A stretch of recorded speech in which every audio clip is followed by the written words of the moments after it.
Oh, there you go. Sending data.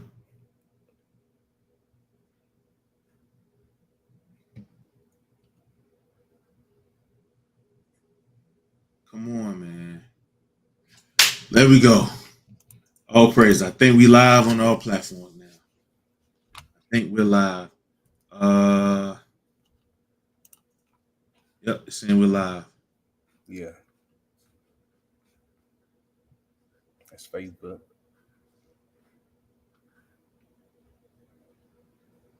All right, I believe we are good to go. All praises. Man, you see now you a witness now. Yeah. You a witness of the madness that I had to go. I constantly got to go through. You are a witness.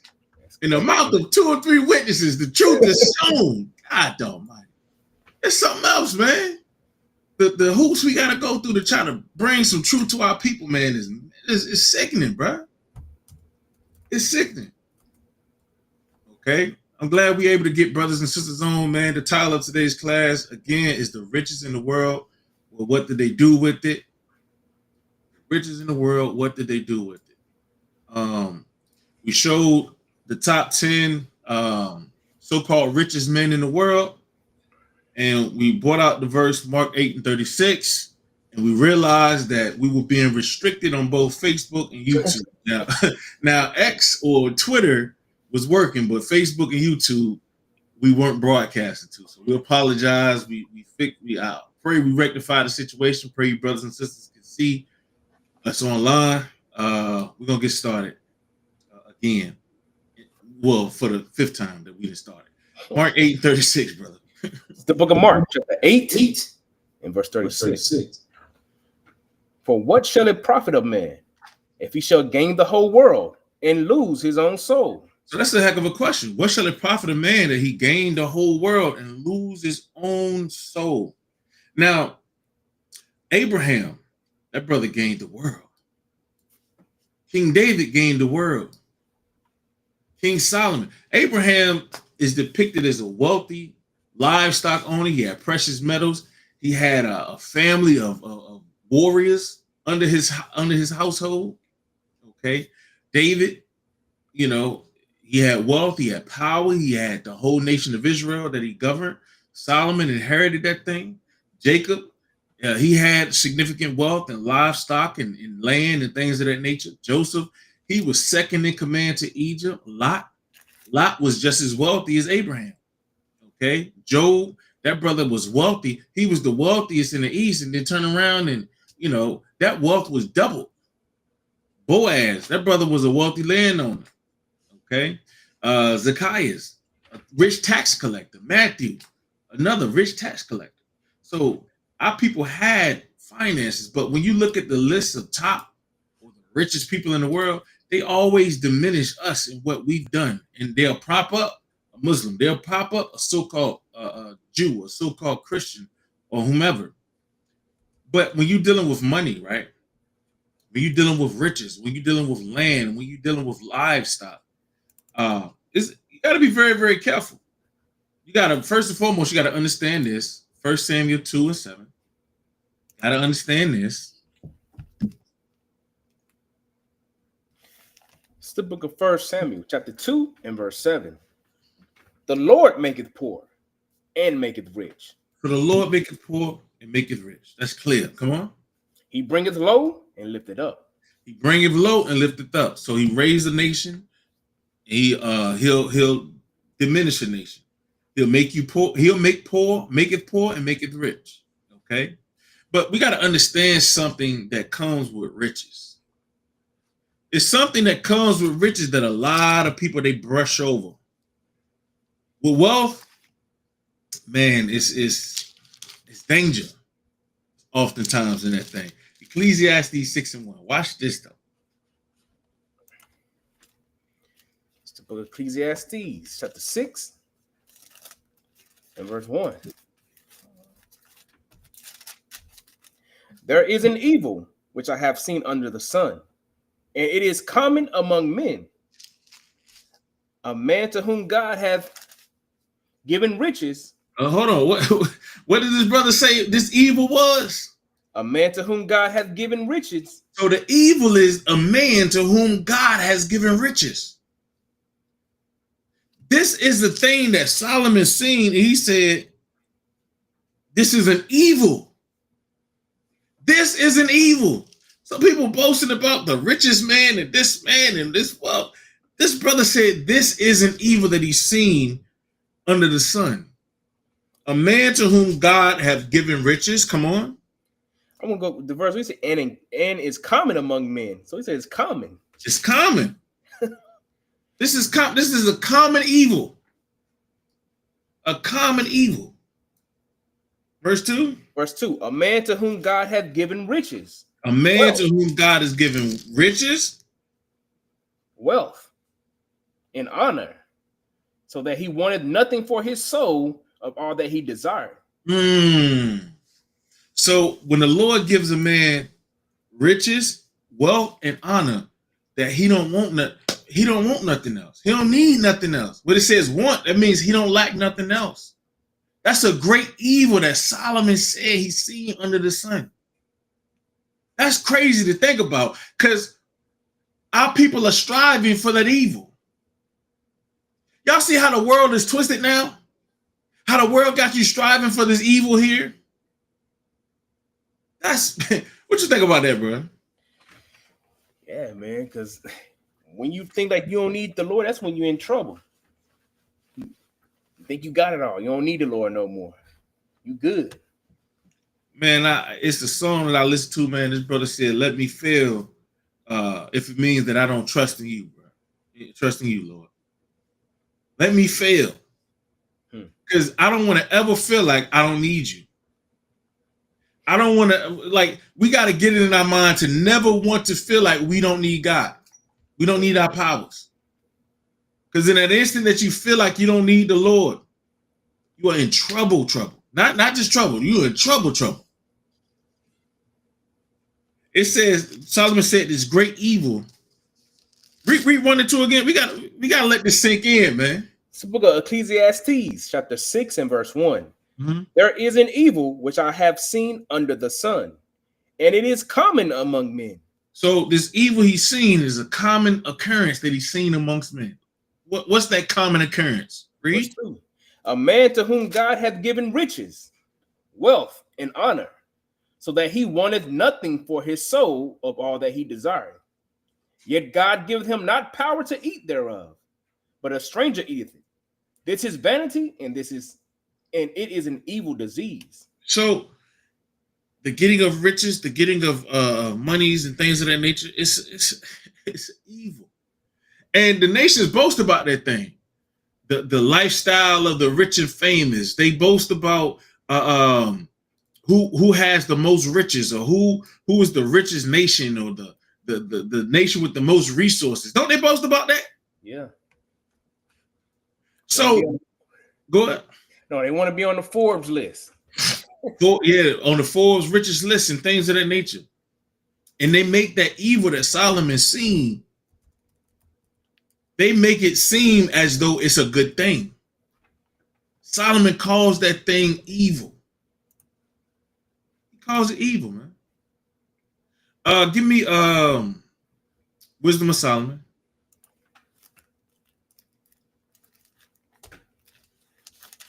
And I apologize to you, brother, because when I was putting them in order, they were in order, and then they flopped out of order. So just it's the book of Wisdom of Solomon, chapter 18 and verse 24. So when you think about riches, when you think about wealth, when you think about honor, right? We was given that, weren't we? Yeah. We were given riches, wealth, and honor. How did that benefit us? How did that benefit us? Made us prideful. Made us prideful. What else? Made us kill ourselves with evil. You know what I'm saying? It made us not rely on the Lord. That's why it was easy for us to say, that tree right there, that's my God. That rock, that's my God. That's my God. So wealth really means nothing. Riches really means nothing. Honor really is nothing. But evil. It's evil. And this world has made us believe that this thing that is seen to be the most evil under the sun is the greatest thing ever, which is madness. Okay? But you don't get no richer than us. You don't get no more wealthier than us. Even on the bottom right now, even us on the bottom, you don't get no more wealthier than us. Y'all believe that? You believe that, bro? Yeah, Revelation speaks to it. Get that real quick. The Revelations chapter. Book of Revelation chapter 2 and verse 9.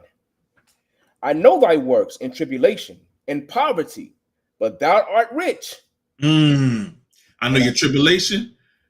Read it again. I'm sorry. I know thy works. Revelation chapter 2 and verse 9. I know thy works in tribulation and poverty, but thou art rich. So I know your tribulation, your works, your poverty, but thou art rich. Come on. And I know the blasphemy of them which say they are Jews and are not, but are the synagogue of Satan. And I know the blasphemy of them that say that they're Jews and are not. They're the synagogue of Satan. And that synagogue of Satan is going to have to bow down. But I'm going to show y'all just how rich we are. Okay? We've been given riches, wealth, and honor. We're so rich. We're so wealthy. We're so honorable. Watch this. Wisdom of Solomon 18:24. Wisdom of Solomon chapter 18 and verse 24. For in the long garment was the whole world, and in the 4 rows of the stones was the glory of the Father's graven, and thy majesty upon the diadem of his head. So we symbolize the stones that they hold value in is symbolic of us. Think about that. Let that sink in for a moment. The stones that they hold valuable, the stones that they even try to sell you, they're symbolic of us. How beautiful they are, how nicely shined up they become. You see a rough diamond, then you shine that diamond up, what happened? That thing sparkles in, man, the sunlight hits it in every angle, every way. Those things are symbolic of us. We are the riches. We are the wealth. We are the honor. We've been given all that. It didn't profit us anything. We're looking at the results of that right now. You know, we're that rough diamond that seemingly has no value until it's polished up. Nobody wants a rough diamond. Who would go to the store and say, give me that cloudy diamond right there? Now we want VVS. We want the utmost clarity, right? Yeah. We want the best of the best, the creme de la creme when it comes to the gems. And those gems, no matter how bright they shine or no matter how clear they are, they're still symbolic of us. I know the nation's got to hate that. I know they mad at that thing.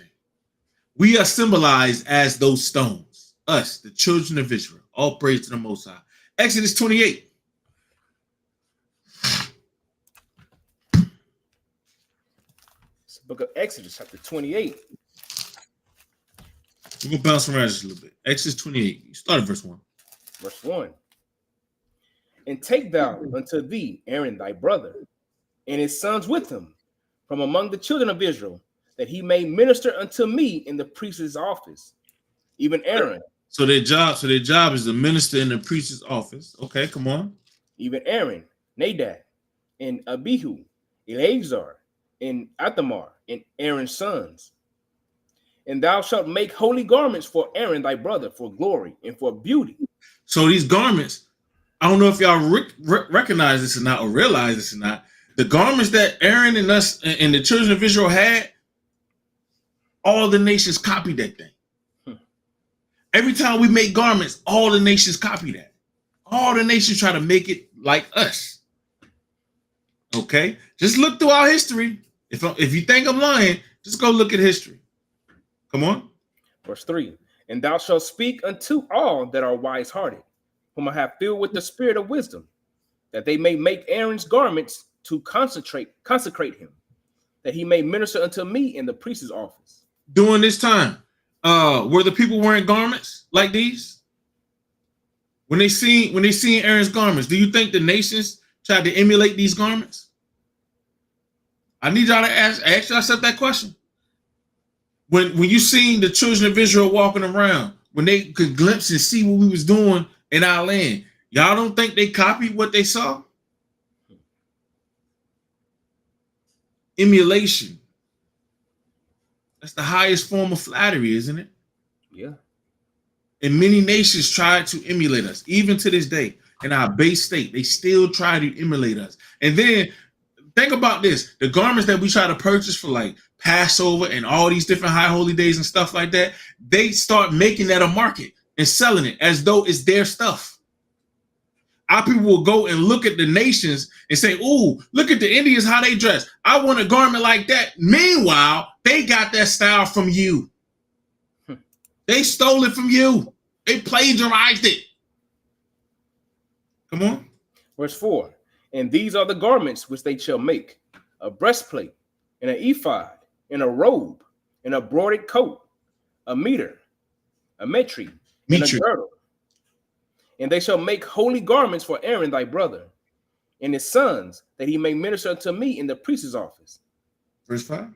And they shall take gold, and blue, and purple, and scarlet, and fine linen.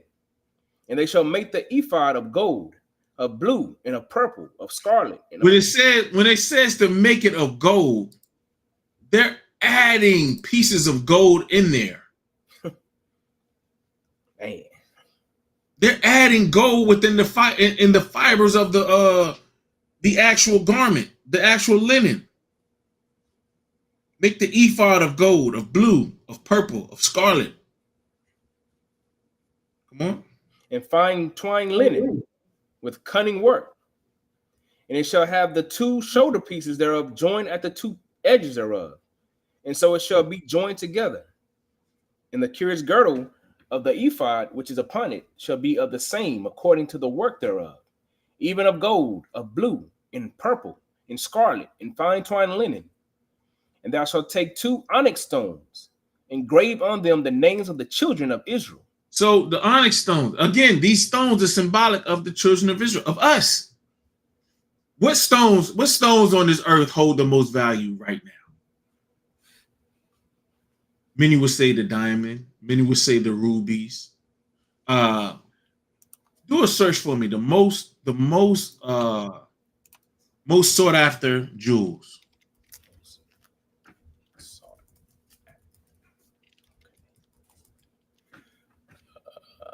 List of the 7 most sought after precious gems. This is gems. Yeah, gems, jewels. That's fine. Diamonds, emeralds. Hold on. So number 1 is diamond, right? Listen to the jewels now. I want y'all to listen to the jewels. Diamonds. Or gems. Diamonds. Emeralds. Emeralds, okay. Rubies. Ruby. Opals. Mm-hmm. Sapphires. Come on. Emeralds. It says emeralds again.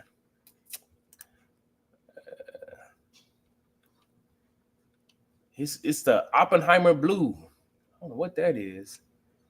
Oppenheimer blue. I heard of that. Man.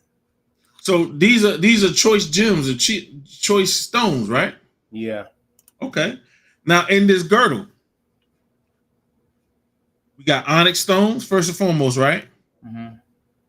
And then the names of the the names of the children of Israel should be written in those stones. 6 names on one stone, 6 names on the other. Jump down to verse 13. Verse 13. And thou shalt make ouches of gold, and 2 chains of pure gold at the ends. Mm-hmm. Of wreathen work shalt thou make them, and fasten the wreathen chains to the ouches. And thou shalt make the breastplate of judgment with cunning work. After the work of the ephod, thou shalt make it of gold. So it's saying we should make the ephod and make the cunning work of gold. Come on. After the work of the ephod, thou shalt make it of gold, of blue, and of purple, and of scarlet, and of fine twined linen shalt thou make it. 4 square it shall be being doubled. A span shall be the length thereof, and a span shall be the breadth thereof. And thou shalt set it in its settings of stone, even 4 rows of stone. What kind of stones? Let's read. Come on. The first row shall be sardius, Sardius. topaz, Hmm. and a carbuncle. This shall be the first row. And the second row shall be an emerald, a sapphire, and a diamond. That's the top three. That's the top three we just read, right? Yeah. Okay. Come on. And the third row, ligure, and agate, and an amethyst. And the fourth row, a beryl, and an onyx, and a jasper. So the jewels that they hold to be the most sought after, the most requested, the most famous are the jewels that's named within the Bible. Y'all see that? So think about this. Why they're calling you nothing and saying that you're nothing, they're actually bigging you up when they speak about the jewels of this earth. They're actually speaking very highly of you, and they hate it. I know they hate it. I know they hate that thing. Because we're symbolized as those stones. Okay? We're symbolized as those stones. All right? From there. Let's go to First Chronicles real quick. When people talk about the richest men of the world, or richest people in the world, again, we're oftentimes overlooked, but we are the richest. We have been the richest forever. Okay? The tribulation and poverty and all that we've been in, we're still rich, ain't we? Yeah. Thou art rich. Okay. Book of First Chronicles, chapter 22 and verse 1. Then David said, "This is the house of the Lord God, and this is the altar of the burnt offering for Israel." And David commanded to gather together the strangers that were in the land of Israel. And he set masons to hew wrought stones to build the house of God.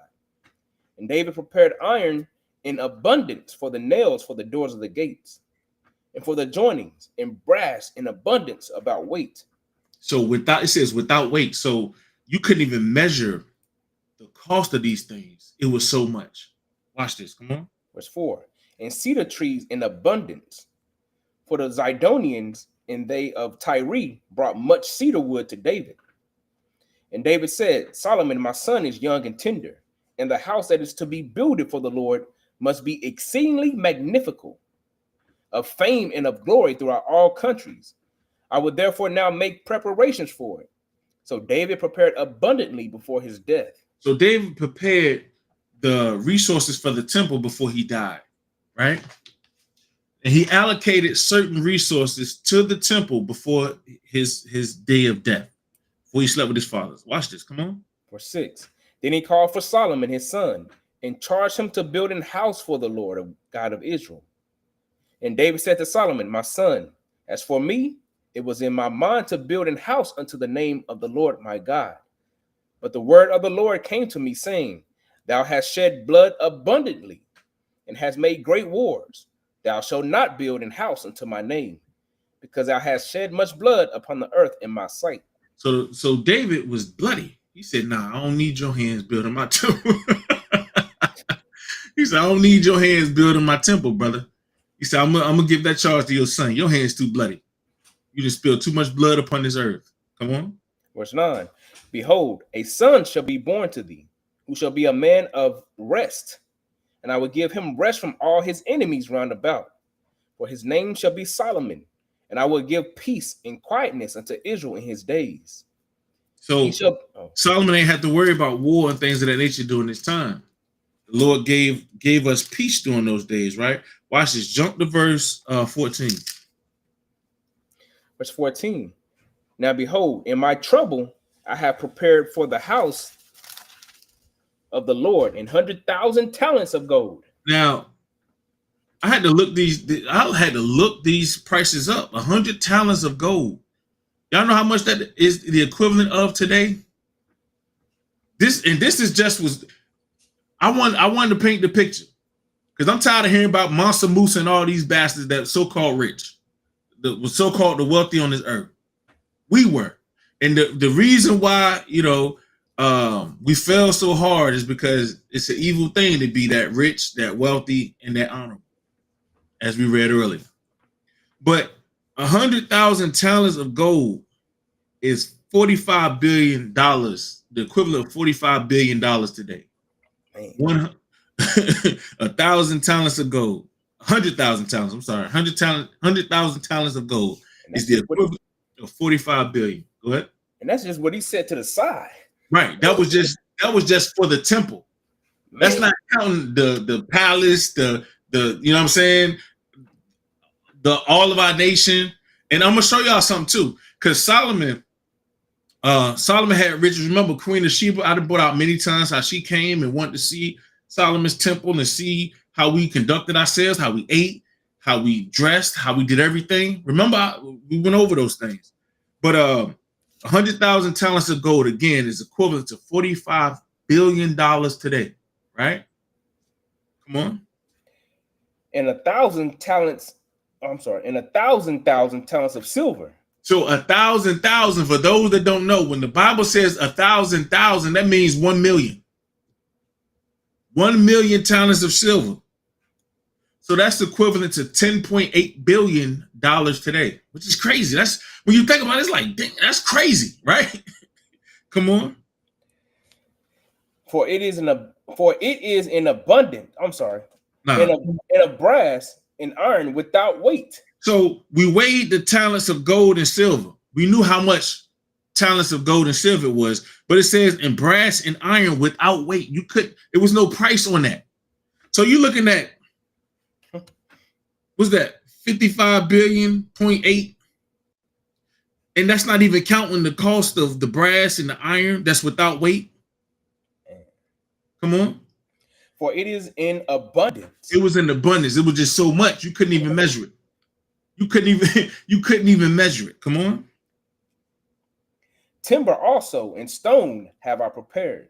Timber, the finest timber was bought to David. The cedar and things of that nature that was bought from Lebanon. If it was gold of Ophir or the wood of Lebanon and things of that nature, that was the best, the top of the line wood. It was in abundance. David prepared all this outside of the great treasures and stuff, or outside of all the spoils of war and things of that nature. But I'm gonna show y'all something, man, how it increased during the time of Solomon. It was great. Man, that was crazy how it increased in the time of Solomon. So much so that it looked a different type of way. But read. Verse 15. No, I want verse 16. Look at that. Verse 16. Of the gold, the silver, and the brass, and the iron, there is no number. So you couldn't even measure. You couldn't even they talking about people got 400 something billion dollars, right? Worth 400 something billion, 500. They say Mansa Musa worth 400 plus billion. 400 plus billion. Caesar. They say what, 1 trillion, something like that. Mm-hmm. You got to think about in the time that we was getting it, man. Gold, this stuff was in abundance for us. And how was gold in abundance? They weren't digging for gold and stuff like that. Y'all know that? You know how they be digging for gold and digging for diamonds and all this other stuff? We had it in abundance. We won't pickaxe digging for it. Come on, man. So something had to have happened to where, you know, it was hidden. It wasn't accumulated as it should have been, or you know what I'm saying? Like it wasn't circulated as it should have been. Some people must have stole it and took it up and start, you know what I'm saying? Something had to have happened. Something had to have happened. But it says of the gold, the silver, and the brass and the iron, there is no number. There was no number. You couldn't, it was so much. It was so much you couldn't put a number on that thing. From there, go to 1 Chronicles 29 now. So we're gonna bounce around. I just put them numbers up. We're gonna bounce around. And see, the nations knew we had all that gold too. That's why them bats was always trying to find us. Oh yeah, they knew all that we had, bro. And remember, King Hezekiah showed off all that his fathers accumulated. He showed that thing off. Babylon came, took all that stuff. Yeah. It's the book of 1 Chronicles, chapter 29 and verse 1. Furthermore, David the king said unto all the congregation, Solomon my son, whom alone God hath chosen, is yet young and tender, and the work is great. For the palace is not for man, but for the Lord God. The palace ain't for man, it's for the Lord God. It's for the ark of the covenant to dwell in that thing. Watch this. Watch the next verse. Verse 2. Now I have prepared with all my might for the house of my God, the gold for things to be made of gold, and the silver for the things of silver, and the brass for the things of brass, the iron for things of iron, and wood for the things of wood, onyx stones, and stones to be set, glistering stones, and of divers colors, and all manner of precious stones, and marble stones in abundance. So he went and gathered all these things. And when you look at the cost of what was just listed, that was the equivalent of billions of dollars today. Excuse me, billions of dollars today, right? And then it was so much other stuff that you couldn't put a price tag on it. You couldn't put a monetary value on it or a measure on it because it was just that much. It was just that much. Come on. Verse 3. Moreover, because I have set my affection to the house of my God, I have mine own proper good. Hold on, stop. So he set aside the things for the temple, and that wasn't enough. He said, of my own goods, I'm going to put aside for the temple as well. Watch this. Come on. Of gold and silver, which I have given to the house of my God, over and above all that I have prepared for the holy house. So this is over and above. So this is extra from what he had. So this lets you know what David, the wealth that David had was greater than the wealth that he was putting towards the house, the temple. He had more wealth. That wasn't it. That wasn't it. So we're looking at 55 billion, 55.8 billion of what we know or what we can measure. And then the rest was overabundance of stuff. And then outside of that, he said, then I'm giving more of my own store. I'm giving more. Come on. Verse 4. Even 3,000 talents of gold, of the gold of Ophir. Ophir. Mm-hmm. And 7,000 talents of refined silver, to overlay the walls of the houses withal. So he said, I'm giving an extra 3,000 talents of gold and silver.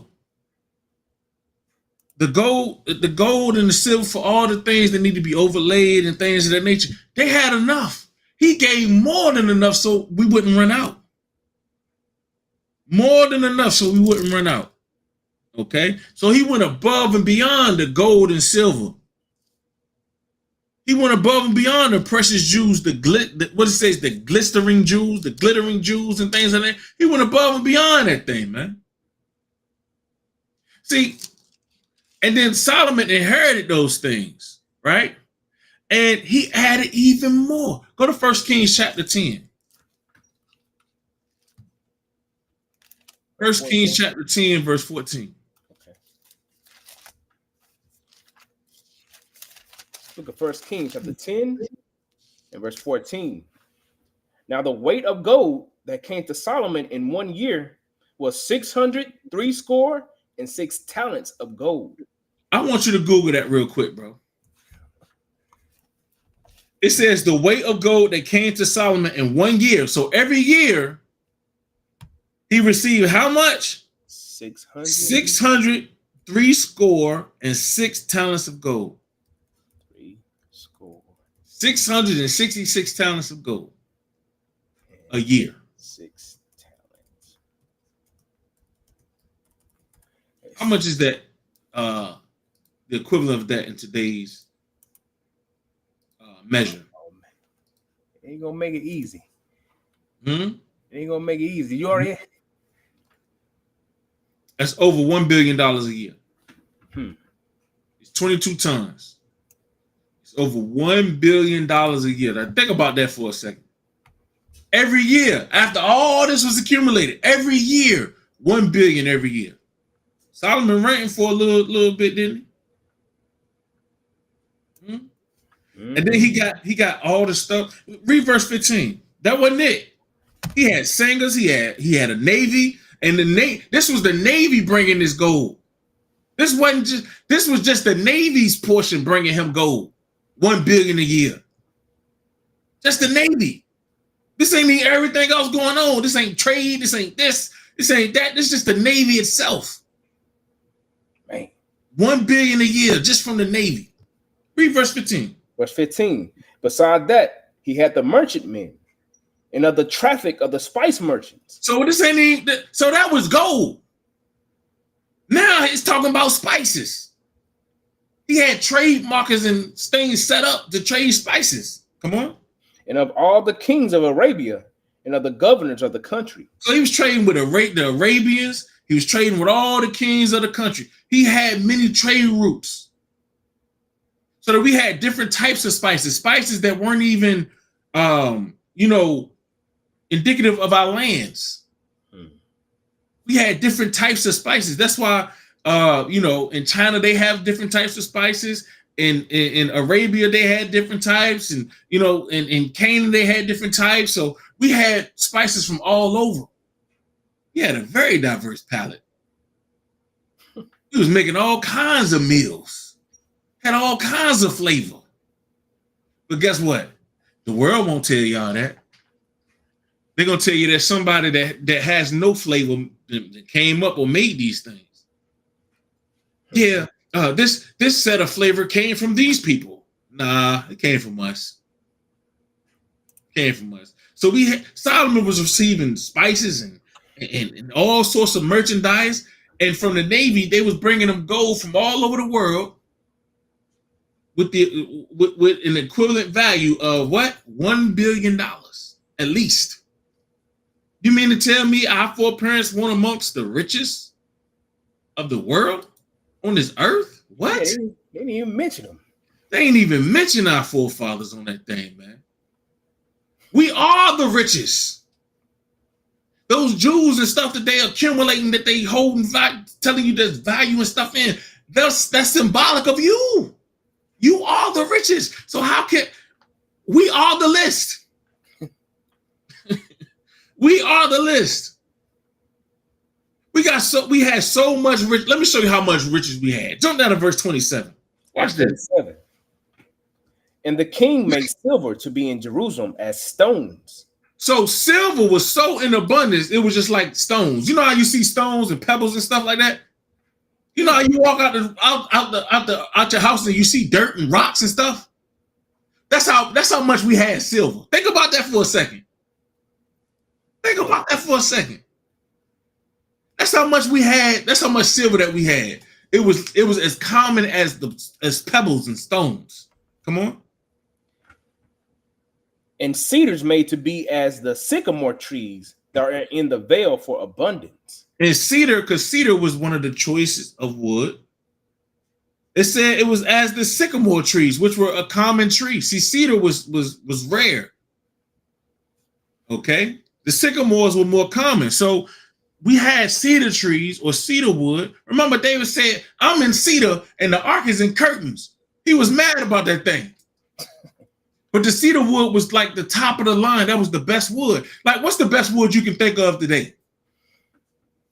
What's the best wood? What's the best wood that they market today? What they say?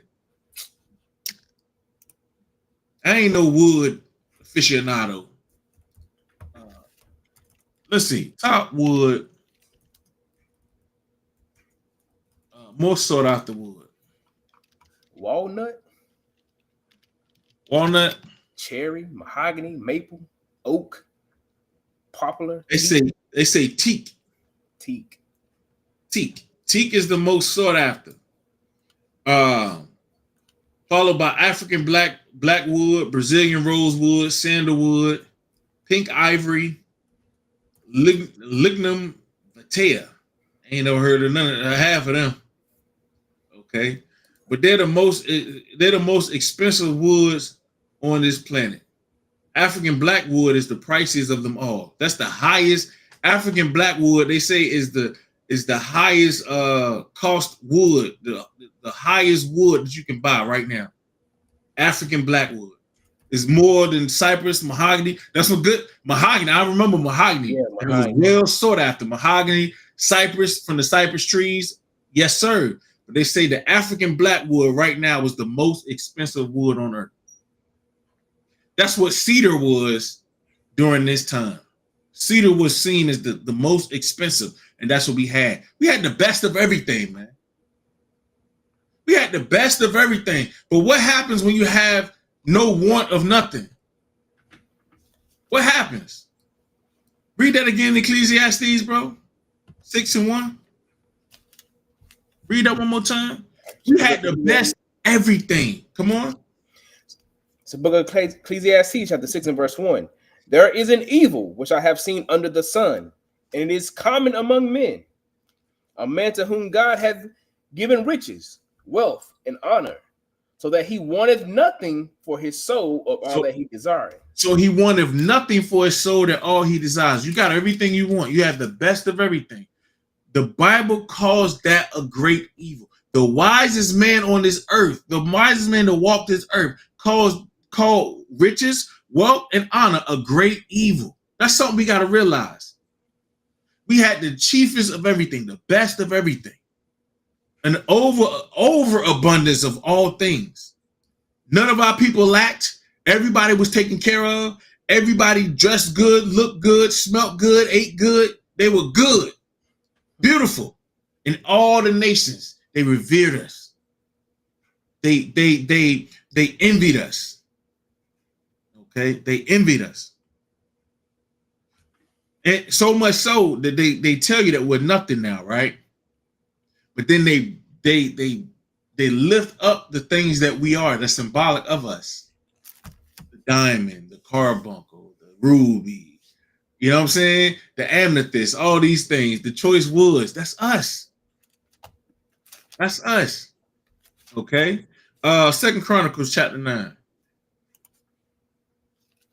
Solomon had that thing laid out so bad, man. He had it laid out so excellent. All the riches that David had stored up was so much. It said it made silver as though it was stones. Common things to be seen. 2 Chronicles, huh?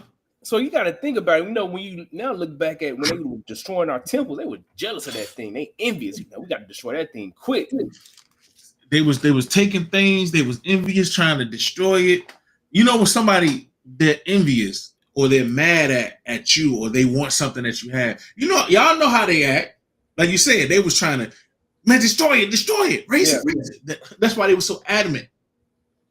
That's why they were so hype about that thing, because they wanted it. They just like when I listened to the sister, I think she passed, but she was like 100 and something years old. What they did in Tulsa, Oklahoma. Yeah. She said they came in with big bags, like grocery bags, to steal their stuff. Dang. They were so envious. Okay, they were running on top of each other to steal the precious jewels and stuff like that. Our sister laid it out. She said, man, we had pianos, we had fine, ornaments, we had all sorts of stuff. They were running over each other to steal our riches that they hold fast as heirlooms today. They hold them fast as heirlooms. They were stealing our stuff. Man. It's the book of 2 Chronicles, chapter 9 and verse 20. And all the drinking vessels of King Solomon were of gold. This brother drinking out straight gold vessels, man. Look, I got the little fake thing. Look at it. Look. This thing heavy now. It's heavy. But man, I got a little fake goblet. You know what I'm saying? I ain't got no money like Solomon. I ain't got no riches like David in them, man. Hey, we gonna fake it till we make it. We gonna fake it. We gonna fake it till we make it. All praise. I'm gonna be drinking my wine out this goblet right here. So as Solomon drunk out that thing, my father drunk out that thing, I'm gonna drink out of it. It might not be all gold, but it's probably a little bit of gold. Probably some flakes. Come on. And all the vessels of the house of the forest of Lebanon were of pure gold. None were of silver. It was not anything accounted of in the days of Solomon. It says everything he had was gold. All gold, everything. All gold, everything. If you're eating off a plate, the plate gold. If you're eating off a platter, the platter gold. If you're drinking out of the cup was gold. Everything this brother had was gold. Is this not our people? Man, they want so much gold, they put it in their teeth. They put it in their hair. They put it everywhere they can put it. If this ain't us, I don't know who this is, man.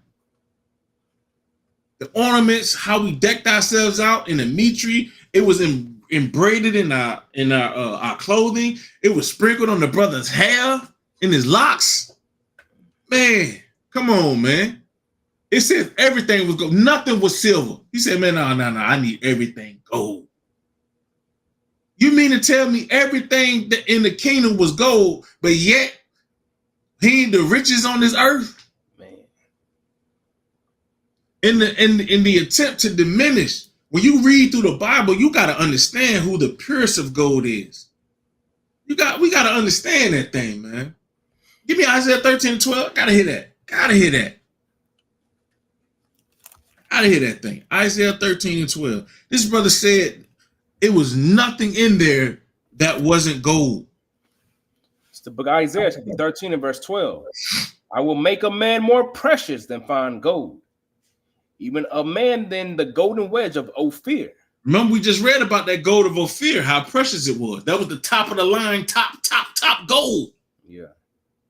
He says, I'm going to make a man more precious than that. That's us. We are the value of this earth. We are the wealth, the richest, the honorable upon this earth. You, brothers and sisters, we are that. I pray y'all understand y'all worth, man. I pray we begin to get back to that understanding of how valuable of a people that we are. How great and magnificent of a people that we are. Do we have the real gold goblets? Nah, not yet. No, we working. We working, but it's to come. We're going to get that thing back, man. We're going to get it back, y'all. The Lord promised we're going to get that thing back. All King Solomon's goblets, everything, gold. All the household articles, pure gold. He said, nah, everything gold. Now think about that for a second. Everything in your house.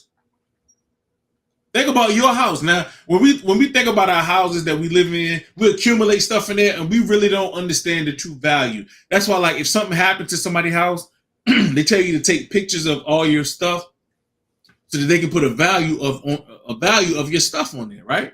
On your insurance claim or whatnot. Think about everything you got in your house. And everything you got in your house is gold. So right now, our lights will be gold, our speakers gold, our cameras, the cameras that we got gold, the microphone that you're using gold, the clothes that you're wearing intermingled with gold, blue, purple, silver, fine linen. And you know what's heavy about how our foreparents dressed? How they dressed brought health to their body. See, the fabrics, the polyester, the rayon, I mean, like all these artificial like linens and stuff like that, it's not good for you. Yeah. Linen itself is good for you. It's breathable. It allows you to breathe. Like, that's good for you. Wool is good for you. Okay? But a lot of these fabrics that you're wearing is bad for you. It's toxic. It's toxic. That's why the Lord instructed us what to wear. Give me read verse chapter 9, verse 1. 2 Chronicles 9:1. Book of 2 Chronicles, chapter 9 and verse 1. Remember Queen Sheba? She wanted to check us out. So she's looking at the goblets and everything. She's like, damn, everything is gold. Imagine her walking in there. Oh, the myth is true. It's not a myth. Oh my God, this brother got a gold goblet. Look at him sitting on this gold throne, sipping a gold goblet with gold slippers. All gold, everything. The golden candlesticks. Look at all this gold. Come on. And when the queen of Sheba heard of the fame of Solomon, she came to prove Solomon with hard questions at Jerusalem, with a very great company, and camels that bear spices, and gold in abundance, and precious stones. And when she was come to Solomon, she communed with him of all that was in her heart, So now let's think about this for a second. When people came, they brought tribute. It's like when you go to a brother's house or a sister's house, you can bring a bottle of wine, you can bring something. If you're going over there for a meal, you got to bring something. Imagine how people came and just gave stuff to us. This brother has so much gold that he could line everything in his house with gold. Probably just throw on the pile over there. Yeah, just put it over there. Just take it that way. That's why I went. He couldn't stop. He couldn't stop accumulating things. Like he couldn't stop accumulating women. He couldn't stop accumulating riches because it was nothing to him. Had he found one precious sister, that one precious sister would have been enough. I got a question. What one sister was so precious that Solomon, clearly wrote about her? One sister. Give me her name. That he clearly wrote about her. He clearly spoke about her, and she was the one, and that was it. It wasn't one. It was not one. That's why he had to have 700 wives, 300 concubines, or was it the other way around? Yeah, that was it. That's why he had to have that, because he didn't have that one. Okay. Now, had he had that one, like Tobias had that one, like Joseph had that one. Did Joseph have multiple women, or did he have that one who was choice above all women? Come on, man. Y'all gotta really look at the Bible and understand what's going on here. Gotta look at the word of the Lord and understand what's going on. This dude had read verse 15. Verse 15. And King Solomon made 200 targets of beaten gold. 600 shekels of beaten gold went to one target. And 300 shields made he of beaten gold. So he's just making shields of gold. Shields of gold throughout the whole daggone palace, throughout the whole house. Beating shields of gold. Come on, man. Come on. Verse 16. And 300 shields are made he of beaten gold. 300 shekels of gold went to one shield. And the king put them in the house of the forest of Lebanon. It says of the forest of Lebanon, meaning the chiefest of the trees was from Lebanon. He put it in the house of the forest of Lebanon. So it was many trees, much wood, right? So he's hanging. So you got to think about it. All this wood, this beautiful wood of Lebanon, he's taking these golden shields and he's hanging all these shields up. Watch the next verse, though. Verse 17. Moreover, the king made a great throne of ivory. So he made a throne of ivory. He made a great throne of ivory. Where you get ivory from? Elephant tusks. Elephant tusks. So he had a great throne from elephant tusks of ivory. Come on, man. And what did he do with that? And overlaid it with pure gold. And then put pure gold. We need gold on that too. Put some gold on that too. Make me a great throne of elephant tusks, that ivory, and put gold on that thing. I'll tell you, our people don't know. They don't know how great we were, man. We gotta remind our brothers and sisters quite often. We gotta remind them how great they were, man. Okay, Ecclesiastes chapter 2 and verse 1. Ecclesiastes chapter 2 and verse 1. Matter of fact, just start at verse 8. Verse 8. I gathered me also. Let me read that again. Matter of fact, verse 4. My apologies. Verse 4. Mm-hmm. I made me great works. I builded me houses. I planted me vineyards. I made me gardens and orchards. And I planted trees in them, all of kind of fruits. So he had all kinds of fruits. He had orchards and gardens. And, man, he had the best things that you will ever want to eat. Fruits and vegetables. You know it was so pure, so delicious. You know what I'm saying? Come on. Verse 6, I made me pools of water, to water therewith the wood that bringeth forth trees. He said, I made pools of water. I made pools of water. He had pools in and of itself. So a pool is something that you swim in. So he had ponds or lakes, or, you know what I'm saying? He would make rivers and things of that nature. Well, I wouldn't say rivers, but lakes and stuff like that. Okay. He had pools of waters to water therewith the wood that bringeth forth trees. Come on. And got me servants and maidens, and had servants born in my house. Also, I had great possessions of great and small cattle above all that were in Jerusalem before me. So he said he had more cattle than anybody in Jerusalem ever. He had small and great. He had more stuff than anybody in Jerusalem did ever. And remember, it was quiet during his time. It wasn't war. No other kings was coming to war with him to take his stuff. None of that stuff. That wasn't going on. Come on.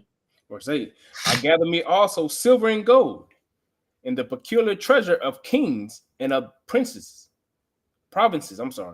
I got me men singers and women singers, and the delights of the sons of men as musical instruments, and that of all sorts. He had all sorts of musical instruments. He had musicians, singers. They had porters, the security and stuff like that. He had everything. He had everything: gold, silver, everything. And it says the peculiar treasure of kings, crowns, scepters, all those things. So when you look at these kingdoms of people, even today, like in the UK and stuff like that, England and all that stuff, how they have the scepters and crowns and all, they stole it from us, man. I have a book of heraldry, a book of royalty, and it tells us those things came from us. Came from us. Come on. Verse 9. So I was great and increased more than all that were before me in Jerusalem. Also, my wisdom remained with me. So he was great above all people that was in Jerusalem. All the riches that was accumulated by our foreparents, this brother had the most. And he kept his wisdom and understanding. So he was wiser than them too. But read the next verse. Verse 10. And whatsoever mine eyes desired, I kept not from them. You see that? Whatever his eyes wanted, he got it. That's how rich people think today, ain't it? Whatever their eyes want. That's why people in jail at the moment right now, whatever they want, they're gonna get. They're gonna take it. They're gonna get it. Come on.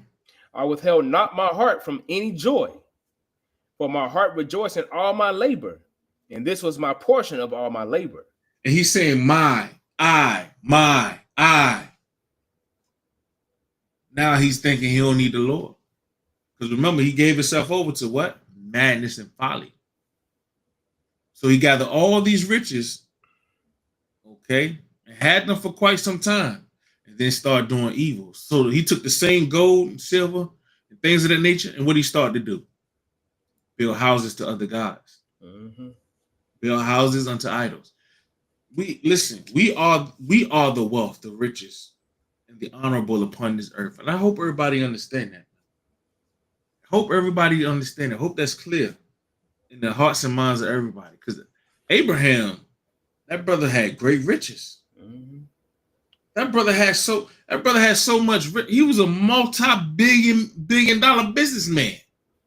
If y'all want to understand that. He was rich in gold, silver, the abundance of all cattle and things of that nature. They had so much abundance. Abraham and Lot couldn't even dwell together. They couldn't dwell in the same land. You got Isaac. Isaac, this brother had so much wealth. Whatever he planted, right? Whatever he sowed in the land, he received 100-fold from whatever he sowed in the land. Now let's think about that for a second. When you plant seeds, you'll be hard pressed if 10 of the 100 seeds that you planted sprout up and bring you something. This brother received 100-fold of everything that he sowed. Every plant that he sowed, every seed that he sowed, he received 100-fold of that thing. That's crazy, bro. When you think about that for a second. And the Lord, you know, in a time of abundance or the time of lack, when the Lord bless you with something, what you do with it? What you do with it? That's the question. What you do with it? What did our foreparents do with it? What did Abraham do with it? He was righteous with that thing. He was found a friend of God. He was found to be a friend of God. Isaac followed in his father's footsteps. Okay. Job, give me Job 1 verse 1. I'd be wrong if I don't bring up Job, right? It's the book of Job, chapter 1 and verse 1. Mm-hmm. There was a man in the land of Uz, whose name was Job, and that man was perfect and upright, and one that feared God and eschewed evil. Mm-hmm. And there were born unto him 7 sons and 3 daughters. So he had 10 children. He feared God and he hated evil. He had 10 children. Come on. His substance also was 7,000 sheep. 7,000. Keep these numbers in mind. 7,000 sheep. Come on. And 3,000 camels. Mm-hmm. And 500 yoke of oxen. I was just speaking to my family about when we went to this ranch. It talks about the oxen. We seen about 20 to 30 ox, longhorn cows and stuff like that as we rode through, and they was like in a herd, and we thought that was a lot. Imagine 1,000. Imagine 1,000 of them things, man. Can you imagine 3,000 camels? And them camels is nasty, man. I can't stand no damn camel, boy. And they spit, and that spit stink. It's like they regurgitate and spit that at you. It stinks so bad. Okay, but he had a lot of them though. That was their transportation. That was their cars and stuff. That's what they rode on. Read on. And 500 she asses, in a very great household. When he says a very great household, he had a lot of abundance of gold, silver, things of that nature. He had wealth. Okay, in a big old house. Come on. So that this man was the greatest of all the men of the East. So in the East, that's where Mansa Musa and them come from. Job was the greatest of all the men in the East. Now watch this. He lost all that, didn't he? Yeah. Job 42 and 10 now.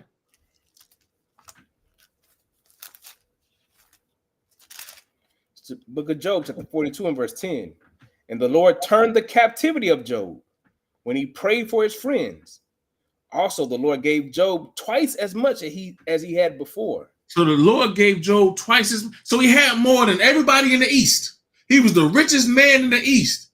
He lost all that, and the Lord gave him twice as much. So he's 2 times as rich of anybody in the East. But he ain't on the list of most wealthiest man in the world, on earth. Yeah. Jump to verse 12. Verse 12.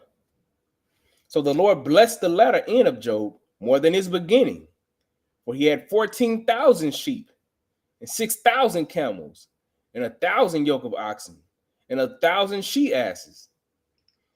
And he had also 7 sons and 3 daughters. And he called the name of the first Jemima. We won't need to get to that, but and they also his acquaintances gave him money. When you read verse 11, they gave him pieces of money. So the abundance of the things that he had increased double for Job. Joseph, that brother was sitting in the land of Egypt as the number 2 in command.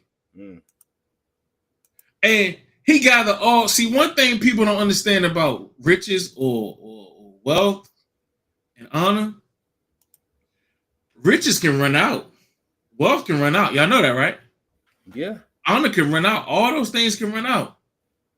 And when you look at Genesis 47, when Joseph was in Egypt, he gathered all the money that was found in the land of Egypt because they was paying him. They would give him all the money to eat for food.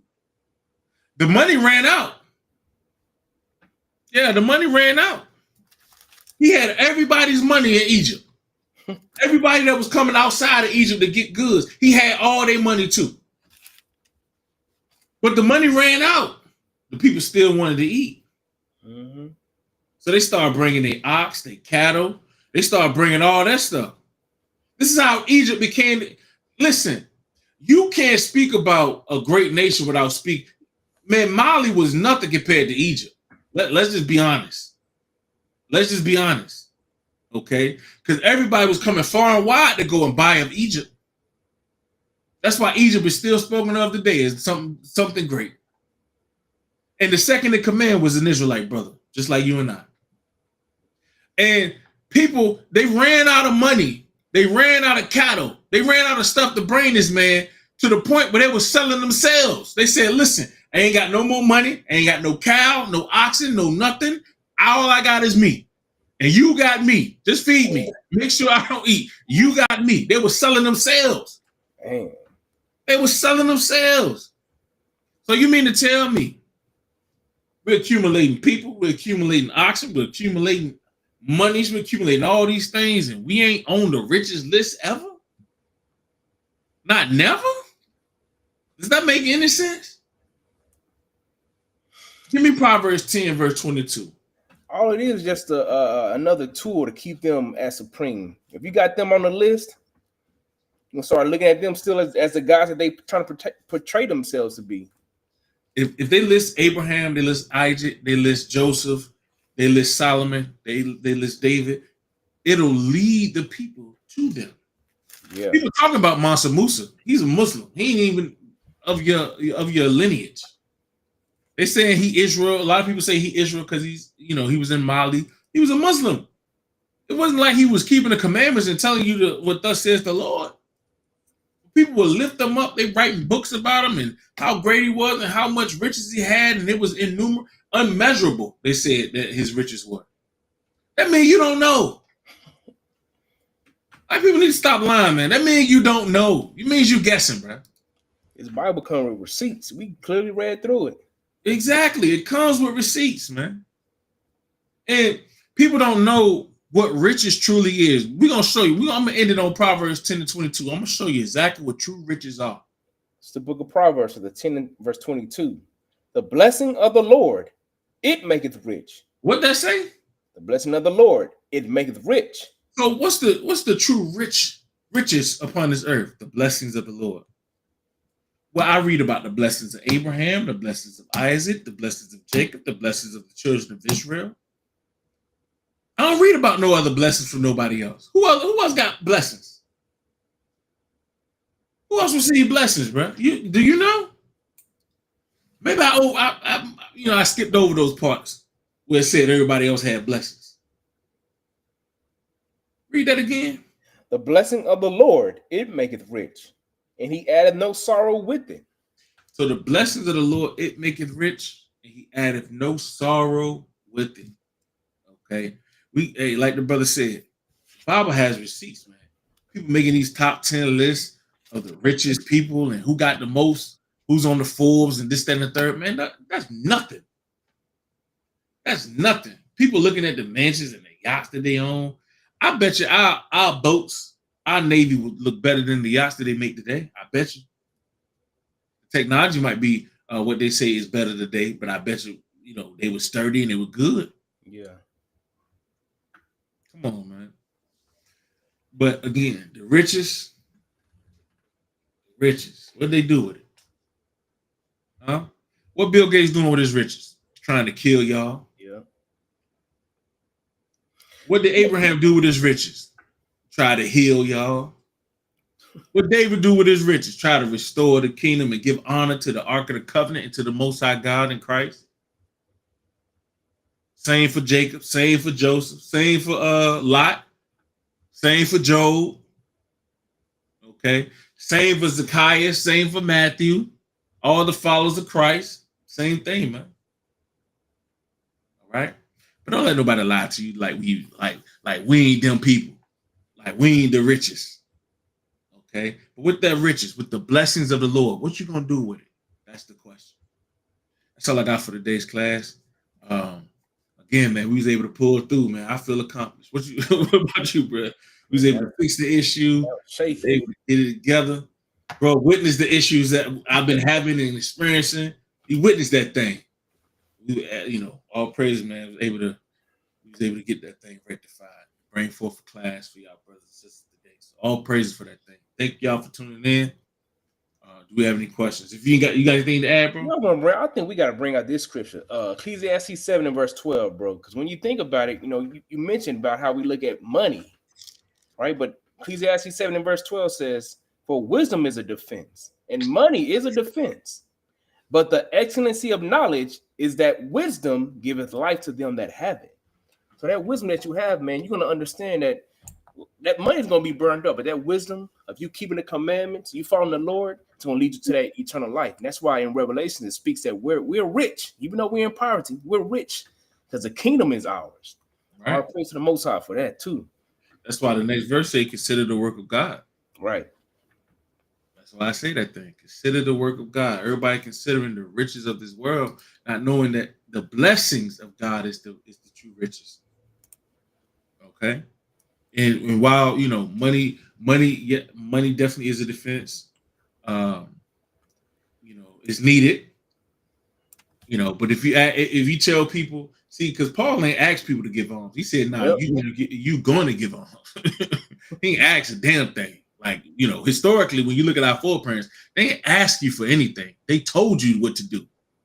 Okay, they gave the command to give alms. You know what's required of you, brothers and sisters. But if you mention it, people say, "Oh, well, give him money," but then they're quick to go give it to Esau and the heathens. What are we doing? Matter of fact, Paul says, "So I ain't got to wait on it, man. I don't want to have to wait on it. Have it ready. Have it ready when I get there." But our people, man, they just, I don't know what it is, bro. It's like we hate helping each other or taking care of each other. You think crazy, bro? You think they've been beaten down by the Christian church, getting taken advantage of? We can't even use that as an excuse no more. We got the truth. We can't even use that as an excuse no more. We ain't in the corners no more. We can't use none of that stuff as an excuse no more. That's done. Right? It's done. People make all these excuses as to why they ain't helping their people. That's why we ain't got an abundance like this no more. Because we don't know what to do with it. And we don't do right by it. We don't do right by the little pennies that we got. So we definitely can't. And Solomon had wisdom more than us. Hell, we mess around and get the riches that he had, or that King David passed down. That man, we'll be jacked up even worse. We'll be up off this earth, man. Up off this earth. I don't see any questions. All praise. Hey, glad y'all enjoyed today's class. I pray it was edifying. Lord's will, y'all prepping for Sabbath. Y'all getting ready for the Sabbath day.